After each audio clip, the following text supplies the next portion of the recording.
अरविंद, आप मुझे एक बात बताइए, आपको लोग दर्द का देवता क्यों बोलते हैं? सेशन वाज वेरी इंटेंस, तो उनको काफ़ी पेन हुआ, तो दे वर लाइक कि हाँ बहुत दर्द देते हो। फिर थोड़ा टाइम के बाद उनका परसेप्शन चेंज हुआ, then they started giving me the name दर्द का देवता। तो ये जब रील्स देखते होंगे एज अ प्रोफेशनल फिजियोथेरेपिस्ट, आपको क्या लगता है कि ये देखिए हाफ जो जानकारी बेच रहे वो हैं तो है ना, वही आधा अधूरा ज्ञान बहुत भारी पड़ता है। फिजियोथेरेपी का ब्यूटी एनहांस करने में कितना कंट्रीब्यूशन है? देयर लाइक कि देयर आर फैक्टर्स की पोस्चर वजह से आपके काफ़ी जो पोस्चर्स हैं, जो आपकी नेक अलाइनमेंट है काफ़ी कम हो जाती है। हेलो एवरीवन, आज डियर वॉइस के एपिसोड में आने वाले हैं डॉक्टर अरविंद यादव, जो कि एक फिजियोथेरेपिस्ट है और स्पोर्ट्स मेडिसिन एक्सपर्ट भी, जिन्हें हम बड़े प्यार से सोशल मीडिया पे दर्द का देवता भी बोलते हैं, जिन्होंने फुटबॉल, आर्चरी, बॉक्सिंग और कबड्डी एथलीट्स के साथ भी काम किया है। यही नहीं, उन्होंने बॉलीवुड के बहुत सारे सितारों के साथ भी काम किया है और उन्हें ट्रीट किया है।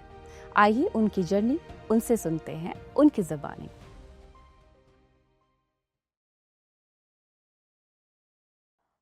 हाय Arvind, how are you? I am good, how are you? I am good. कैसा लग रहा है आपको? अच्छा लग रहा है, बहुत कुछ सेटअप देख देख के। तो मैं तो आपको बहुत सालों से जानती हूँ और आपके बारे में बहुत कुछ जानती हूँ, लेकिन आज मैं चाहती हूँ कि आपके बारे में मेरी जो सोशल मीडिया फैमिली है उन्हें पता चले।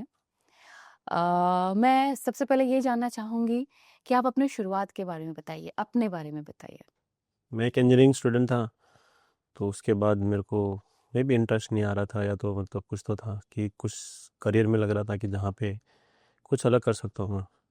फिर मेरे कुछ दोस्त फिज़ियोथेरेपी कर रहे थे, फिर मैंने सोचा कि इस बारे में जानते हैं, क्योंकि मे बी इसका फ्यूचर तब 2008 में उतना एडवांस नहीं था, बट लोगों को अवेयरनेस आ रही थी कि फिज़ियोथेरेपी एक अच्छा मेडिकल कोर्स है जिसकी डिमांड आगे आई।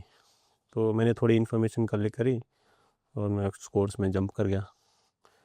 स्टार्टिंग में तो लगा कि ठीक ठाक है, बट जब मैं सेकेंड ईयर पहुंचा तब मेरा एक एथलीट था, मतलब एक हमारी इन हाउस पेशेंट जब को कॉलेज में आते जिसको हम लोग ट्रीट करते थे, हमारी पोस्टिंग लगती थी। फिर जब सेकेंड ईयर के एंड में मतलब हमारी जो पोस्टिंग लगी, मैंने उसको ट्रीट किया। So he had a injury since 15 years. तो वो इंजरी उसकी मतलब हमारे कॉलेज में जितने भी कॉलेज के हमारे स्टाफ थे, सीनियर थे, वो लोग ने ट्रीट किया, बट उसको कुछ इफेक्ट नहीं आया। बट मेरे 2 या 3 सेशन के बाद उसको काफ़ी इम्प्रूवमेंट आया। फिर वो हमारा जो क्लिनिक का हेड था हॉस्पिटल में, उसको आके उसने बताया कि ऐसा ऐसा है, मेरे को काफ़ी अच्छा लग रहा है, तो सरप्राइज़ हो गया। और जो हमारा क्लिनिक हेड था, ही वाज लाइक वेरी नोन, मतलब लोग उसको मतलब बहुत अच्छा मानते हैं, क्योंकि he had like one of the good knowledge in physiotherapy. जो हमारा मैंगलोर के जितने भी कॉलेजेस थे, उसका बहुत उसमें नाम था कि उसने यदि किसी को ट्रीट किया है तो बहुत अच्छा है। Then he was very happy that day.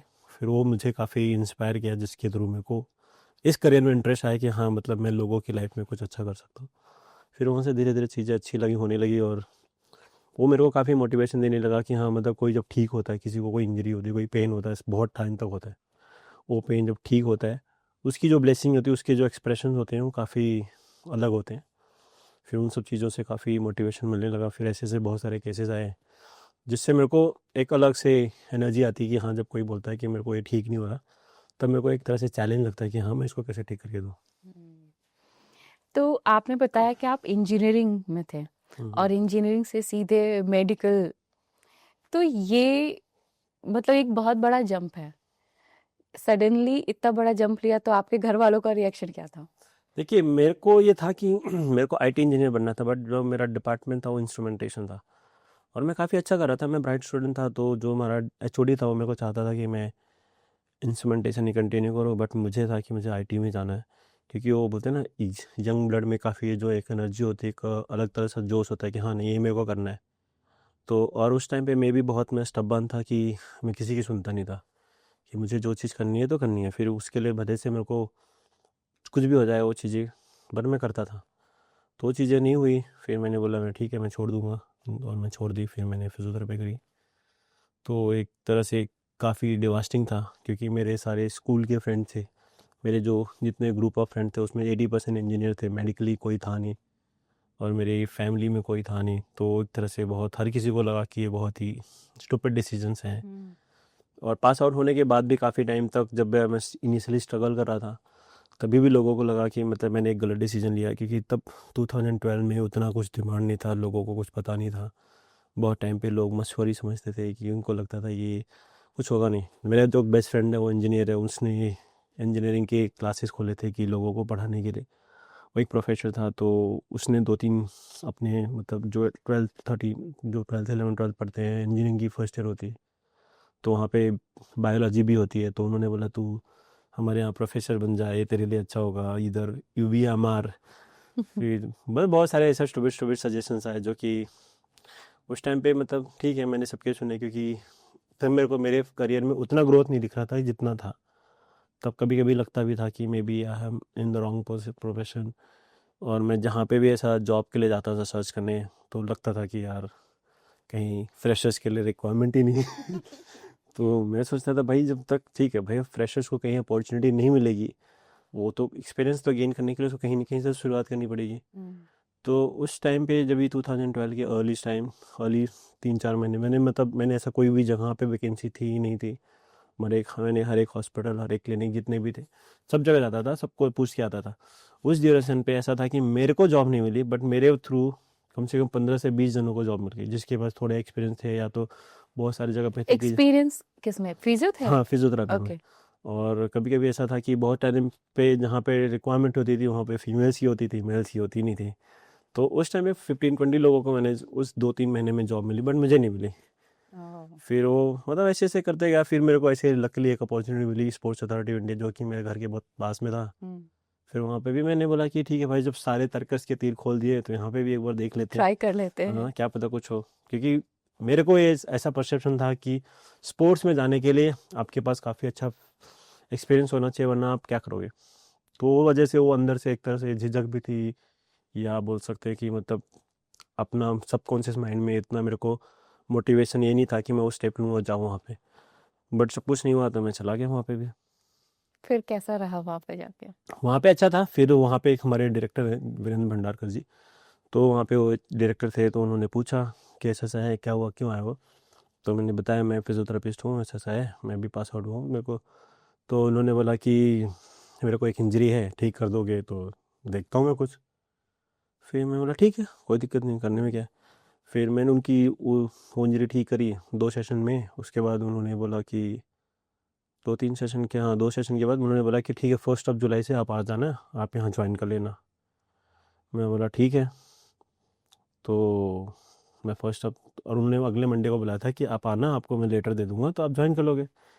और उस टाइम पे ऐसा था कि उस मंडे को मेरे को कहीं और जाना था, या तो कोई इंटरव्यू था, ऐसा कहीं था, जिस वजह से मैं उस मंडे को नहीं जा पाया।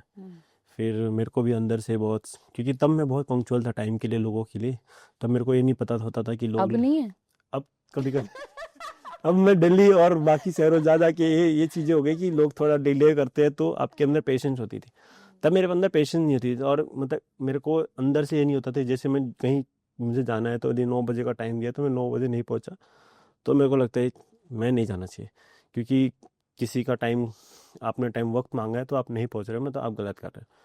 तो मैं उस मंडे नहीं पहुंच पाया। फिर मेरे को इंटरनली इतना ख़राब लगा कि मैं गया नहीं ट्यूसडे को। फिर रोज़ रोज़ सुबह शाम यही आता था कि कैसे जाऊँ मैं, जो बुलाया था मंडे को मैं मंडे नहीं गया। फिर ऐसे करके एक हफ्ता निकल गया। फिर मेरा दोस्त प्रदीप करके है, जो मेरा बेस्ट फ्रेंड था स्कूल में, तो उसने बोला यार कुछ नहीं गया तो जाके तो एक बार देख के कुछ तो पता चलेगा, हाँ ना जो भी है। तो मैं अगले मंडे जब गया एक हफ्ते बाद, तब पता चला उनका ट्रांसफ़र हो गया। ओह, फिर उसको बोला भाई देख यहाँ पे भी नहीं मिला। तो दुख तो हुआ होगा कि इतना हाँ अच्छा बहुत मौका दुख हुआ मेरे को। फिर मैंने कोई बात नहीं, छोड़ो।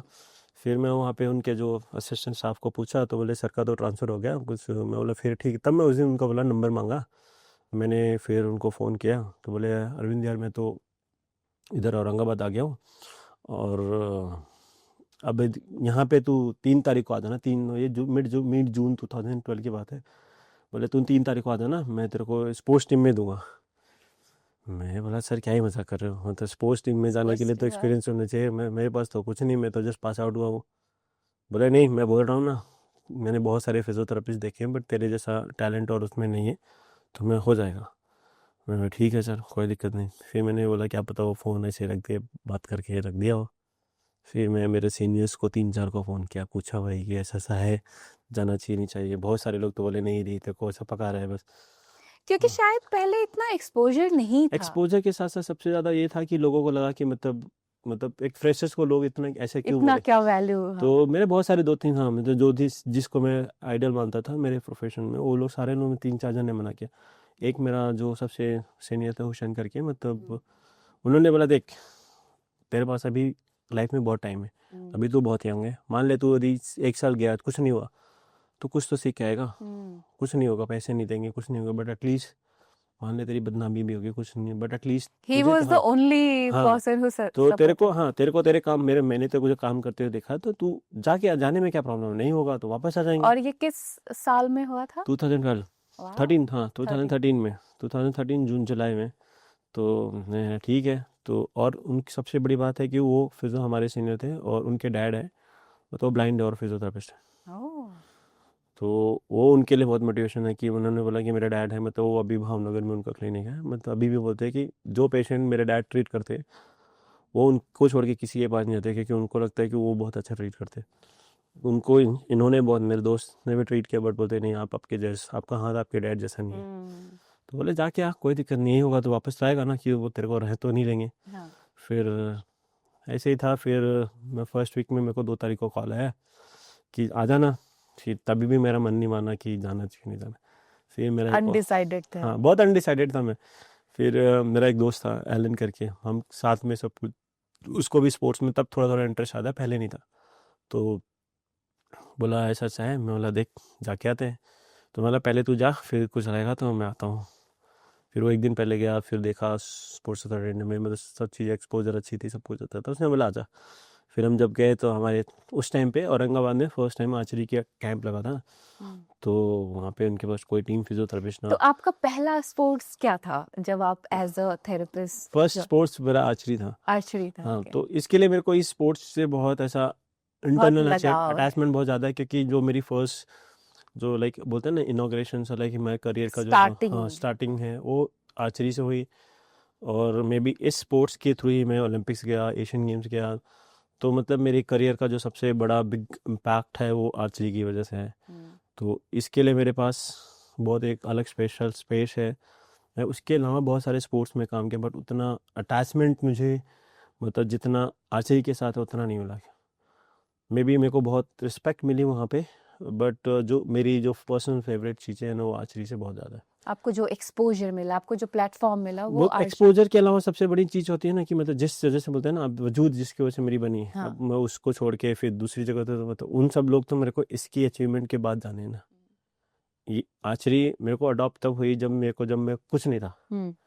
तो आज इसके लिए मेरे को इम्पैक्ट बहुत ज़्यादा है। तो मैं इवन बहुत टाइम पे मेरे को लगता है कि जब अपॉर्चुनिटी जहाँ पे मेरे को जज करना होता है, इवन चूज़ करना होता है, तो मैंने बहुत टाइम पे आर्चरी की वजह से बहुत सारी चीज़ें छोड़ दी है।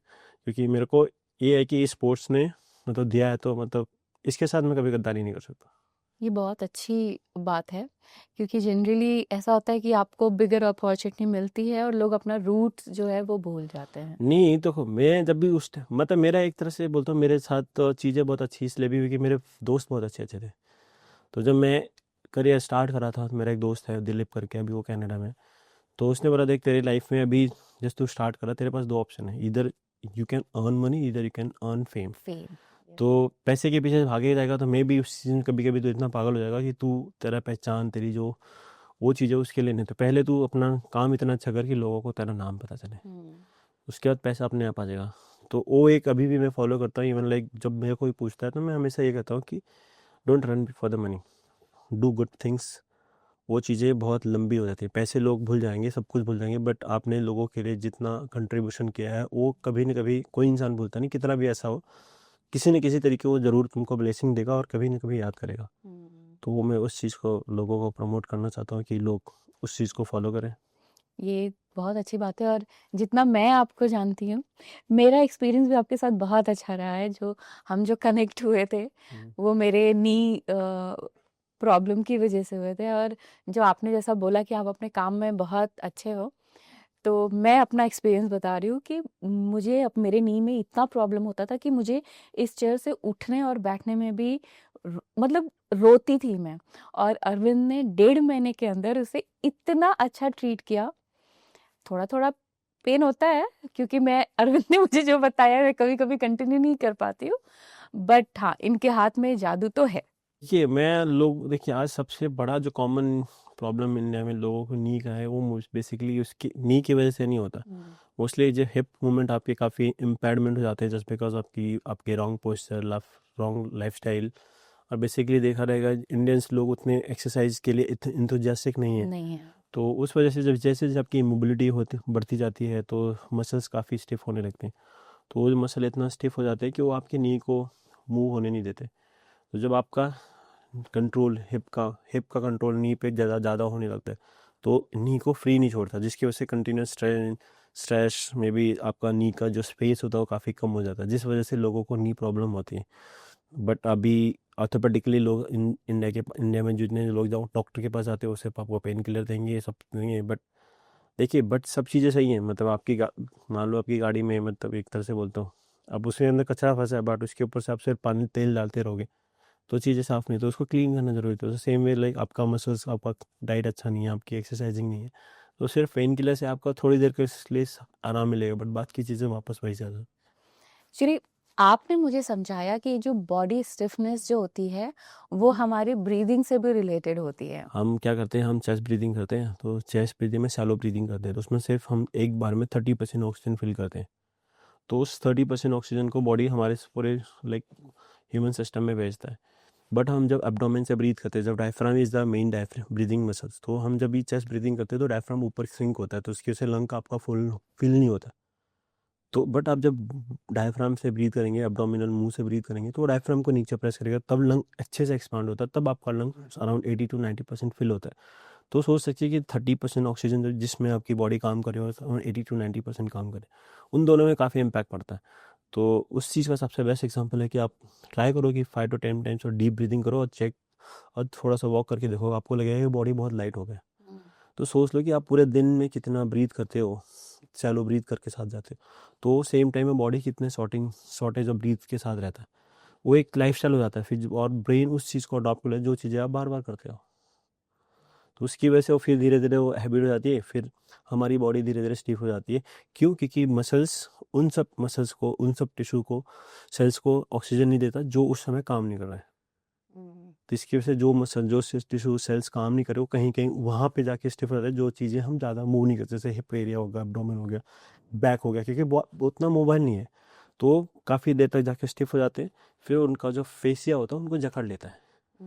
तो उसकी वजह से जब वो जकड़ जाते हैं तो फिर धीरे धीरे वो मूव होने नहीं, तो फिर वो एक तरह से बोन से ज़्यादा स्टिफ हो जाते हैं, और फिर वो एक तरह से जब आप मूव करने की कोशिश करते हो पेन होता है, और पेन इंडिकेशन आपकी ये चीज़ें सही नहीं हो रही। तो आपने आर्चरी टीम ज्वाइन किया फर्स्ट टाइम, उसके बाद आपको सबसे बड़ा पुश क्या मिला था? लाइक आपका टर्निंग पॉइंट क्या था? देखिए, मैं जब आर्चरी 2013 में ज्वाइन किया, तो उसके बाद फिर 2014 में एशियन गेम्स था, तो मैं उसमें फर्स्ट टाइम गया था। तो एक तरह से मेरे लिए एक बहुत बड़ा प्लेटफॉर्म था। हाँ, मतलब एक तरह Asian games is like one of the biggest tournament in Asia, मतलब इट्स लाइक कि मिनी ओलंपिक्स। तो मैं फर्स्ट 2014 में एशियन गेम्स गया, 2016 में मैं अराउंड 25 ईयर्स की एज में ओलंपिक्स गया। तो मतलब अभी आप स्पोर्ट्स में लाइक कोई काम कर रहा है तो उसके लिए ये दो चीज़ें जो सबसे बड़ी है, ओलंपिक्स और एशियन गेम्स। तो ये दोनों चीज़ें मैं एट द एज ऑफ 25 जा चुका था। तो लोग जिसके लिए लाइक अराउंड 25-30 के बाद लोगों को अपॉर्चुनिटी मिलती है स्पोर्ट्स में, कभी कभी ओलंपिक्स जाना is like a dream. Olympics is like मतलब कुंभ ऑफ स्पोर्ट्स। और मतलब वैसे कुंभ मेले में तो आप जा सकते हो, बट यहाँ पे लोगों को एथलीट को क्वालिफाई होना पड़ता है, और जितने एथलीट क्वालिफाई होते हैं उसका 25% स्टाफ उस पर्टिकुलर स्पोर्ट्स से ज़्यादा है। तो समझ लो कि मतलब 100 एथलीट गए तो टोटल 25 स्टाफ ही कंट्री से जा सकते हैं।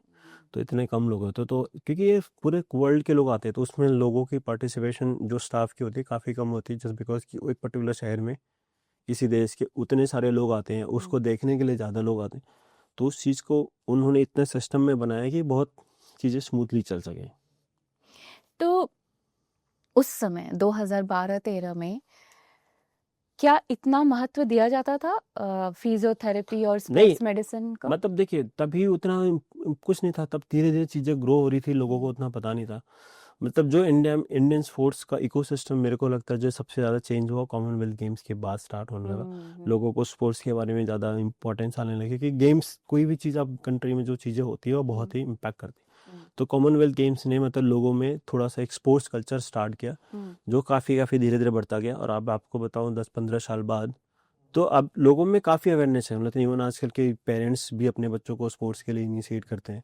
पहले तो मतलब हमारे ज़माने में तो कोई खेलने जा रहा था लोग जबरदस्ती अरे क्या खेले अब मतलब खेल के करियर ख़राब कर रहा है। तो हमारे जमाने में सिर्फ 2 ही 3 जॉब होते थे, हाँ, तो डॉक्टर, इंजीनियर, मेडिकल। और उस वजह से मतलब अब तो लाइक अपॉर्चुनिटीज़ ज़्यादा बढ़ती जाती हैं। लाइक मैं स्पोर्ट्स में ही बताऊँ तो पहले कुछ नहीं होता था।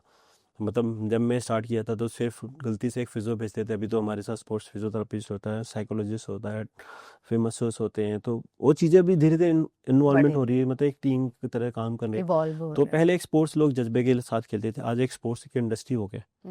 तो उन सब चीज़ों से काफ़ी इम्प्रूवमेंट मिला, इन्हांसमेंट मिला है। तो वो चीज़ें धीरे धीरे बढ़ रही हैं।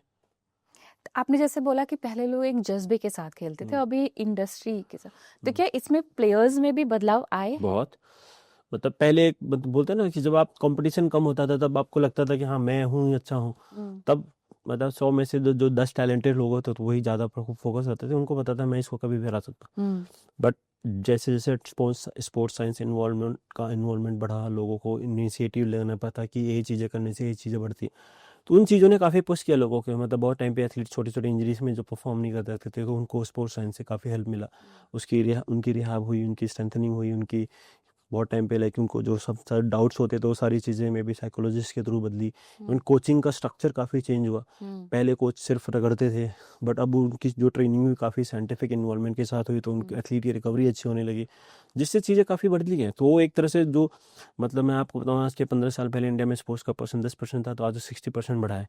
तो इतना ड्रास्टिक चेंज आया है। मतलब अभी पहले लोग सिर्फ हम पार्टिसिपेंट के लिए जाते थे, आज हम जीतने के लिए जाते हैं। तो काफ़ी चीज़ें बदली है लोगों में, मतलब लोगों की थिंकिंग बदली है।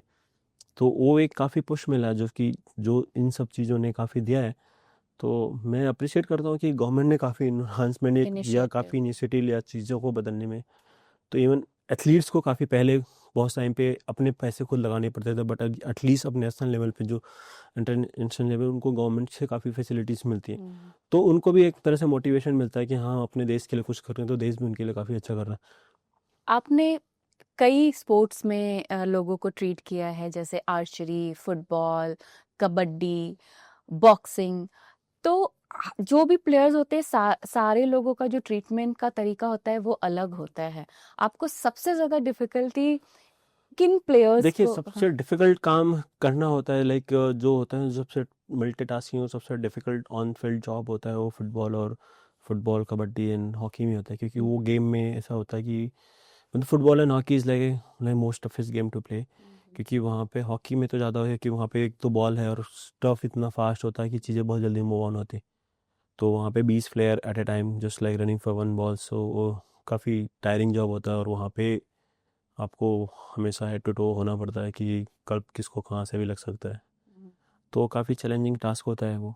कबड्डी भी it's like kind of mini rugby जहाँ पे एक प्लेयर के ऊपर 6-7 प्लेयर आ रहे हैं बहुत टाइम पे। तो अब तो काफ़ी चीज़ें ठीक हो गई। पहले जो स्टार्टिंग में लीग स्टार्ट हुई थी तो उस टाइम पे लोग जिसके साथ थोड़े ग्रजेस होते थे उसको ऑफ द कैमरा ही मारते होते भी थे। तो वो चीज़ें थी बट अब काफ़ी प्रोफेशनलिज्म बढ़ रहा है। तो स्पोर्ट्स साइंस ने काफ़ी हेल्प किया है। पहले इंजरी बहुत जो मतलब आप बताऊँ द फर्स्ट लीग के टाइम पे बहुत सारी जो 70-80% इंजरी होती थी, अब वो अराउंड 10-20% हुई। तो इवन एथलीट्स में काफ़ी इन्हांसमेंट दिया कि हाँ उनको अवेयरनेस आई कि किससे कैसे बचना चाहिए। क्योंकि बहुत टाइम पे लोग होता था कि उनका टैकल हो गया वो पुश करते थे तो उस पुश में भी इंजरी होती थी। तो ये सारी चीज़ें काफ़ी बदली हैं। बट अभी सच बोलूँ तो सबसे professional sports to work is like hockey and football. क्योंकि दैट इज़ लाइक वो गेम ऐसा है, वो स्पोर्ट्स ही ऐसा है कि वो पूरा टैक्टिस पे चलता है। वहाँ पे पावर नहीं चलता। वहाँ पे आप आपके प्लान के हिसाब से जाओगे तो आप एग्जीक्यूट अच्छा कर सकते हो। अभी तक का सबसे डिफिकल्ट केस जो आपने हैंडल किया? ऐसे तो बहुत सारे हैं, मैं कैसे बताऊँ मतलब कि बहुत सारे ऐसे केसेस हैं जो बट मैं सबसे इम्पोर्टेंट जो लोगों को अवेयर करता हूँ कि जो लो बैक पेन होता है वो काफ़ी डिफ़िकल्ट होता है। और दुनिया में अराउंड 98% लोगों को low back pain at the time कभी ना कभी होता है। और वो एक सबसे सिंपल और मोस्ट कॉम्प्लेक्स पेन भी होता है। बट लो बैक पेन को आप जितना सिंपल रखोगे उतना बेटर है, उसको जितना आप कॉम्प्लेक्स करोगे वो चीज़ें काफ़ी कॉम्प्लिकेट होने लगती हैं। तो अभी बहुत टाइम पे मैंने देखा है कि रिहैब में लोग बहुत सारी फैंसी एक्सरसाइजेज बता देते हैं 10 चीज़ें, क्योंकि अभी एक तरह से वो इंसान पेन की वजह से इतना इमोशनली फिजिकली डिवास्टेड होता है कि उसको 10 चीज़ें फिर आपको 2 दिन के बाद उसको इम्पैक्ट नहीं दिखता, फिर उसको मोटिवेशन नहीं आता। तो मेरा सबसे ज़्यादा सजेशन होता है कि आप एटलीस्ट ठीक है सजेस्ट 3 to 4 एक्सरसाइज जो भी बहुत ही जेन्युइन हो और उसमें सब चीज़ें कवर होने लगती। तो उससे क्या एथलीट और पेशेंट को काफ़ी ईजी होता है कि वो चीज़ें फिर धीरे धीरे करने जाएं, और उनको मोटिवेशन होता है कि यदि ये एक्सरसाइज करने से उनको आराम मिलता है तो वो करते हैं। मतलब मैं बहुत छोटी 2 या 3 एक्सरसाइज उसके बाद भी बहुत टाइम पे पेशेंट अवॉइड करते हैं, जैसे तुम भी एक उसमें एग्जाम्पल। तो वो चीज़ें काफ़ी होती हैं कि लोगों को but I try a lot. हाँ लोगों को ट्राई करते हैं, बट क्या है कि अभी उनको लगता है क्योंकि इंडिया में अभी भी लोग हेल्थ को एक सुपीरियरिटी की तरफ से नहीं लेते। जब उनका पेन खत्म होता है उनको लगता है निगलेक्ट हो गया। सबसे सिंपल एग्जांपल बताऊंगा तो लोग बोलते हैं ना यूएस में सब जगह दी लोग बॉडी चेकअप करते हैं किसी चीज़ के लिए। तो मान लो कि उनके इमेजिंग उनके जो डायग्नोस्टिक में कुछ नहीं आता, तो वहाँ पे बोलते हैं हाँ thank God nothing is there, but India में बोलते हैं यार खाली फिगर का पैसा इतना वेस्ट हो गया। तो वो चीज़ें अभी वो थिंकिंग है कि भाई एटलीस्ट टच वुड आपने पता किया तो चीज़ें पता चल गई। कभी कभी होता है कि over treating also create a problem. आपको तो पता है I am laughing on this but this is such a sad और सिचुएशन। आजकल मैं तो सबसे सिंपल एक चीज़ बताता हूँ कि लोग आज देखा रहेगा तो रील्स पे ही सब कुछ देख रहे हैं। वो 30 सेकेंड की रील मतलब आपकी लाइफ डिवास्टिंग हो सकती है। तो बहुत टाइम पे होता है कि आप 30 सेकेंड में कुछ चीज़ें नहीं बता सकते, कुछ चीज़ें नहीं कर सकते। तो बहुत टाइम पे हमारे प्रोफेशन में मैं देख रहा हूँ कायरोप्रैक्टिस के नाम पे लोग रीलें डाले जा रहे हैं, लोग जाए जाए। वो 30 सेकेंड की रील आपके लिए इंपॉर्टेंट नहीं, मे बी 30 मिनट का सेशन आपके लिए इंपॉर्टेंट हो सकता है, बट आपको क्या चूज़ करना है वो बहुत ज़रूरी है।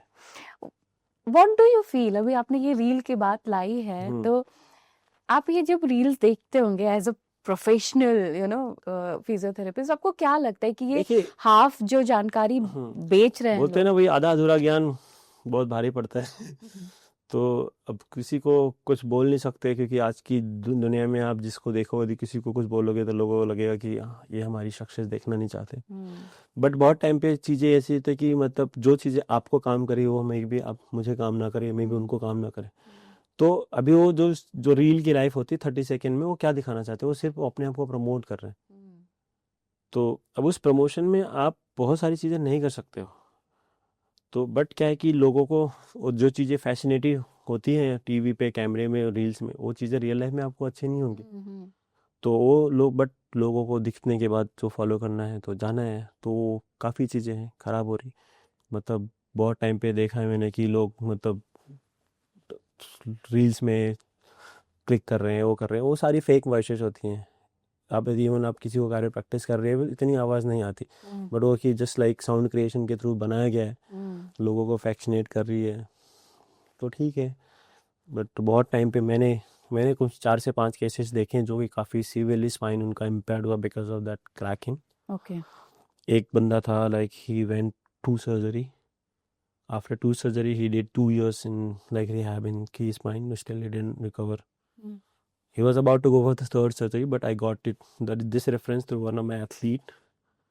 तो मैं पहले तो मेरी भी लाइक उसकी स्ट्रक्चर देख के मेरे पास ये नहीं था कि like I first time I was like कि कंफ्यूज कि इसका इम्प्रूवमेंट होगा या नहीं होगा, क्योंकि उसका सिचुएशन में वो खड़ा नहीं हो सकता था, वो बैठ भी नहीं सकता था, और दूसरी मोबिलिटी अच्छी थी, बट मतलब टेक्निकली ऐसा देखा जाए कि उसके सारे टेस्ट से पॉजिटिव थे, बट उसकी मसल स्ट्रेंथ इतनी कम थी कि वो कोई भी एक्टिविटी नहीं कर सकता था। फिर ठीक है मेरे पास ये था कि ठीक है आई टुक एज ए टैलेंट कि मैं देखता हूँ। फिर उसने फर्स्ट सेशन लिया तो उसके बाद उसको कुछ रिएक्शन पता नहीं चला कि बेटर हुआ नहीं हुआ। Then after 2 weeks we did 3 sessions, मतलब because usually I don't take session every day. So 3rd session के बाद ही फेल्ट लाइक क्वाइट बेटर, कि एटलीस्ट हिज थॉट कि मतलब वो खाने के लिए 15-20 मिनट बैठ सकता था। फिर वहाँ से उसको थोड़ा कॉन्फिडेंस, देन ही स्टार्टेड कि काफ़ी उसको पुश ओवर कर, बट उसका एक चीज़ था कि वो पुश जब भी थोड़ा ज़्यादा देर चल लेता था तो because he's C T like alpha L6 में वो because of the nerve compression उसका मसल्स पे नर्व सप्लाई नहीं होती थी, तो जब भी वो ज़्यादा देर स्टैंड होता था या बैठ जाता था या उसका राइट लेग थोड़ा सा लिफ्ट होता था, जैसे हम अपन सिंगल लेग बैलेंसिंग करते उस पोजीशन में मतलब चलने के लिए जब भी लिफ्ट करता तो मसल एक साइड बॉडी शिफ्टिंग हो जाती थी। जब वो शिफ्टिंग आई तो अराउंड वो 4-5 घंटे तक कुछ नहीं कर सकता। तो वो स्ट्रक्चर ऐसा था उसका। फिर उसको धीरे धीरे हमने सुधारा, काफ़ी बेटर किया। और टचवुड आज 2 साल बाद, मैं तो पहले सोचो कि वीक में 2 सेशन लेता था, आज 2 साल 2023, हाँ 2 साल बाद अब तो ऐसा है कि 2 महीने भी मैं बॉम्बे में नहीं हूँ तो ही कैन सर्वाइव। अभी तो इस साल में 2025 में मैंने मतलब 6-7-8 महीने में मैंने 2 सेशन लिए। Very nice. Now he is like working in a bank around 8 to 9 hours sitting. वाह। और पिछले 3-4 महीने से वो स्विमिंग जा रहे हैं, तो उनसे उनको काफ़ी अच्छा लग रहा है। तो काफ़ी बेटर लगा मेरे को कि भाई जो बंदा ऐसा, ही वॉज लाइक थ्रेटनिंग, कि उसको कभी ऐसा नहीं था कि मैं लाइफ में चल अच्छे से नॉर्मल लाइफ जी पाऊँगा। मतलब बीच बीच में कभी कभी क्या होता है, जब मैं ट्रैवल करता था 15-20 दिन 1 महीने नहीं होता, तो फिर उसको क्रैम्प आ जाते थे, स्टिफनेस आ जाते थे। तभी कभी कभी, वैसे वो बहुत पॉजिटिव आदमी था, बट कभी कभी होता था कि पूछता था कभी मैं नॉर्मल हो पाऊंगा क्या। बट अब वो उसके वो चेहरे पे देख के काफ़ी अच्छा लगता है कि at least he did something good. But उसका जो रिहैब था, बहुत टाइम पे होता है कि आप प्रॉपर जगह पे नहीं हो, आपको प्रॉपर टाइम नहीं मिला, तो वो डिले हो जाता है और डिले की वजह से चीज़ें बदल जाती। तो बहुत टाइम पे surgery is not a like only good thing, but post surgery आपका केयर कितना अच्छा हो रहा है वो बहुत ज़रूरी होता है। सो अरविंद, आपने मुझे सब कुछ बता दिया, लेकिन अपने कॉलेज लाइफ के बारे में अभी तक नहीं बताया है।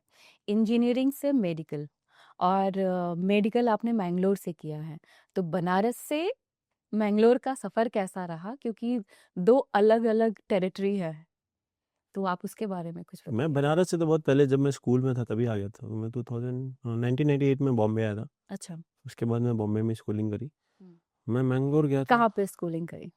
कांदिवली। ओके। तो जब मैं 2008 में मैंगलोर गया था, तो from Bombay to Mangalore is like, मेरे को लगा कि मैं वापस गांव में आ गया हूँ। क्योंकि मैंगलोर का लाइफ इज़ लाइक कि बहुत स्लो था। मतलब वहाँ पे सुबह 10 बजे से पहले कोई दुकान खुलती नहीं थी, शाम को 7 बजे सब बंद। हुँ। और बॉम्बे में तो मतलब ऐसा है कि सब कुछ रात को 11-12 बजे तक खुला रहता था। स्टार्टिंग में लगा क्या ही आ गया, कौन से शहर में आ गया। मुझे तो नहीं लगा कि 4 साल में कुछ होगा यहाँ पे। और मैंगलोर में ऐसा था कि एक वो, आप मतलब KSRTC करके एक जगह है, वो सबसे बड़ा फेमस जगह वहीं पे। हुँ। और मैंगलोर का उस टाइम पे जो पॉपुलेशन था, 80% पॉपुलेशन स्टूडेंट का पॉपुलेशन है। हुँ। मतलब समझ लो शाम को 5 बजे कॉलेज ख़त्म हुआ तो मतलब 80% स्टूडेंट पूरा वो KSRTC का एरिया है वहाँ पे मिलेंगे। वहाँ पे एक छोटा सा वो दुकान थी सारी छोटी छोटी, और एक भरत मॉल करके एक छोटा सा मॉल था 3 फ्लोर का, वो सबसे फेमस था। और हमारे कॉलेज से कुछ तो 1.5 किलोमीटर था, तो आधे टाइम पे हम पैदल चले जाते थे। हुँ। फिर वो सोशलाइजेशन पॉइंट वहीं था। और उधर एक बहुत ही फेमस, मतलब पब्बाज आइसक्रीम करके था, वो बहुत ही फेमस है, मतलब इंडिया का सबसे बड़ा आइसक्रीम अभी पार्लर। भी है? मैं अभी भी बहुत फेमस है। आपके रिकमेंडेशन पे मैं गई हाँ, थी वहाँ पर। मतलब वो बहुत ही अच्छा मतलब हाँ। वो बोलते हैं ना, उसका आइसक्रीम काफ़ी फेमस है। मतलब हुँ। लोग कभी आप 6 बजे के वजह से शाम को जब ऑफिस ख़त्म होने के बाद हुँ। थोड़ा 1.5 से 2 घंटे का लाइन लगता था। बट उसकी जो टेस्ट, मतलब हम फर्स्ट ईयर गए थे और आज तक तो अभी भी सेम ही है। तो मैं हमेशा किसी को रेकमेंड करता हूँ कि आप उधर जा रहे हो तो पपाज से जरूर जाओ। यस। और मैंगलोर की सबसे स्पेशलिस्ट बस वहाँ पे एक 15 नंबर बस है, वो पूरा मैंगलोर का दर्शन करा देती है आपको। तो एक नंबर उधर बस में बैठो, एक जगह से दूसरे कॉर्नर में आप पहुँच जाओगे। तो हम जब गए थे, जब आ गए थे, तब तक तो जितने सारे कंडक्टर है वो तुम्हें आधे तो पहचान के हो गए।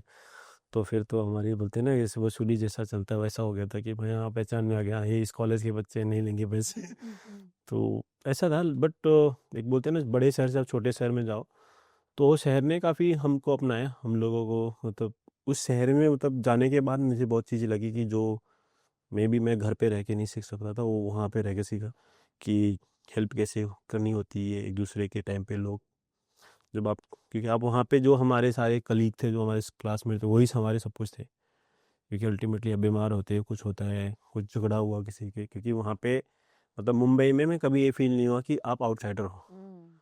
बट वहाँ पे मतलब लगता था कि मतलब कुछ हो कि आप लोग के लाइट्स नहीं हो। हुँ। तो थोड़ा इनिशियली थोड़ा टाइम तक लगा, बट उसके बाद चीज़ें काफ़ी थी, क्योंकि वहाँ पे भी दोस्त बनने लगे, फिर बहुत सारे हमारे पेशेंट थे, फिर वो दोस्त बनने लगे। तो वो एक तरह से कहावत है ना कि मेरे को लोग बोलते हैं कि मेरे जितने सारे दोस्त अभी हैं वो सारे मेरे पेशेंट हैं। तो वहाँ पे भी बहुत सारे, मतलब मेरे दोस्त जो भी वहाँ पे छोटे छोटे इंडस्ट्रीज थे, बिजनेसमैन थे, बहुत सारे दोस्त बन गए। हुँ। तो अब उनके साथ भी काफ़ी अच्छा उठना बैठना, तो फिर वो हम ये मैंगलोर की काफ़ी चीज़ें एक्सप्लोर करने ले आते थे। तो मतलब अच्छा था, मतलब एक तरह से वो जब बताऊँ वहाँ पे हम स्पिरिचुअली भी काफ़ी कनेक्टेड थे, क्योंकि वहाँ पे बहुत सारे टेम्पल्स हैं मैंगलोर में। तो मंगला देवी करके टेम्पल है, बहुत जिसकी वजह फेमस से उसका टेम्पल नाम है। मैंगलोर हुआ। फिर वहाँ पे एक श्री कटील करके टेम्पल है, वो दुर्गा दुर्गा माँ का मंदिर है, वो बहुत फेमस है। तो वहाँ पे मतलब हम बहुत टाइम पे होता था कि जो संडे की रात को जाते थे, या सैटरडे की रात या मंडे की रात, बहुत टाइम पे हम लोग 20-40 किलोमीटर पैदल जाते थे। तो रात को समझ लो कि 9-10 बजे स्टार्ट किया, तो सुबह 4-5 बजे हम पहुँचते थे, दर्शन करके फिर वापस बस से आते थे। वो तो आप वो रास्ते में मतलब बहुत टाइम पे लोग बोलते थे कि रात को सेफ नहीं है, क्योंकि जंगल भी पड़ता था, बट आपने एक बात बोली कि आप हमेशा बॉम्बे में रहे हो ज़्यादातर और फिर मैंगलोर की। I totally agree because Bombay में हम सब भाग रहे होते हैं हर चीज़ के पीछे, टाइम के पीछे, काम के पीछे। और जब हम किसी भी एक छोटे जगह पे जाते हैं ना, तो हम इतने अपने आप को बोलते हैं ना कि जो बिखराव होता है वो अपने आप को बहुत ग्राउंडेड कर लेते हैं। ये मेरा खुद का अरे नहीं, एक्सपीरियंस मैं है। बोल रहा हूँ, पहली बार जब मैं गया था मेरे को लगा सब कुछ थम गया है, क्या ही है। यस। तो मैं फिर थोड़ी देर के बाद सोचा यार, वो उधर से भी आ गया, मैं इधर से, अब तो लगता है ये छोड़ के जाऊंगा तो फिर कुछ। तो थोड़े टाइम के बाद में बीच में एक बार लगा था, तो मेरे दो, वो जो मेरे जिसको मैं बोलता हूँ ही इज़ माई मेंटर, तो उन्होंने बोला था देख, लाइफ में आज तो तू छोड़ के चला जाएगा, बट थोड़े टाइम के बाद जब लगेगा, तो हर जगह तू कितनी बार देखेगा कि हाँ मैं पीछे देखेगा तो कितनी बार चीज़ें छोड़ गया। तो जो चीज़ें स्टार्ट करी है तो उसको तब तक ख़त्म करना चाहिए भाई। भी उसके बीच में चैलेंजेस आएंगे, वो challenges is a part of that thing. जब कोई रास्ता सीधा जाता है तो उसमें सक्सेस नहीं मिलती, जब तक उसके अंदर उतार चढ़ाव वो चीज़ें नहीं है तो होती है। तो मैंगलोर ने हमें सच में मतलब एक तरह से बोलते हैं किसी काफ़ी स्ट्रॉन्ग स्टेबिलिटी बना, लाना। स्टेबिलिटी के साथ साथ मेंटली मतलब स्ट्रॉन्ग किया। उस टाइम पे जब हम गए थे, रैगिंग भी काफ़ी होती थी। रैगिंग में तो मतलब बोलते ना कि हम में भी हमारा batch was the last batch की जिसके साथ रैगिंग हुई थी। मतलब कभी कभी मैं भी सोचता हूँ, तो एक तरह से बोलते हैं कि रैगिंग जो मेडिकल कॉलेजेस में होती थी, वो उसके मतलब उस टाइम पे लोगों को लगता था कि गलत है, बट वो चीज़ें काफ़ी इमोशनली मेंटली आपको काफ़ी स्ट्रॉन्ग बनाते हैं। क्योंकि see, being a doctor you are treating with someone's life. तो आप अभी अपने आप को इतना चैलेंज, इतना कंपोज काम नहीं रखोगे, तो आप दूसरे का भी किसी का, आपके सामने पेशेंट के रिलेटिव्स हैं, वो चिल्लाएंगे कुछ कुछ गड़बड़ है और पेशेंट की सिचुएशन ख़राब है, तो आप अपने आप को कितना हम्बल रख के उसको कंट्रोल करोगे, वो चीज़ें काफ़ी सिखाती है। तो technically that wise the ragging was mean to be happen, कि आपको इमोशनली, आपको physically, maybe if I say कि how to handle the pressure, वो चीज़ें काफ़ी स्ट्रॉन्ग बनाती थी। कि वो एक ऐसा नहीं था कि फिजिकल ट्रैकिंग ही करते थे, वो आपको एक टास्क देते थे कि ये चीज़ें करनी है आपको। अब वो चीज़ें फिर आपको आप कैसे टैकल करते थे, वो चीज़ें बहुत इंपॉर्टेंट होती थी। अब उस चीज़ में मतलब काफ़ी बहुत टाइम पे लोग डिफ़र कर जाते थे, क्योंकि बहुत टाइम पे, क्योंकि वो एज जो होती थी वो काफ़ी क्रिटिकल होती थी। मतलब आप जस्ट घर से पास आउट हुए हो, सडनली आप घर से बाहर रहते हो, तो सभी मेडिकल कॉलेज 18-19 ईयर्स के बच्चे को इतना सब चीज़ें उस टाइम पे वाइडली समझ में नहीं आती। तो उस टाइम पे तो सिर्फ रैगिंग हो रही है, मतलब आपको रिपोर्ट करनी। तो वो चीज़ें काफ़ी मैच्योरिटी लाती है, उन चीज़ों से काफ़ी सीखने को मिलता है। वो तो उस टाइम पे हमारे सीनियर्स बोलते थे कि देखो तुम लोग फर्स्ट ईयर में हो, ये साल तुम हमेशा याद रखोगे। हम लोग बोलते हैं रैगिंग को कौन याद करना चाहिए।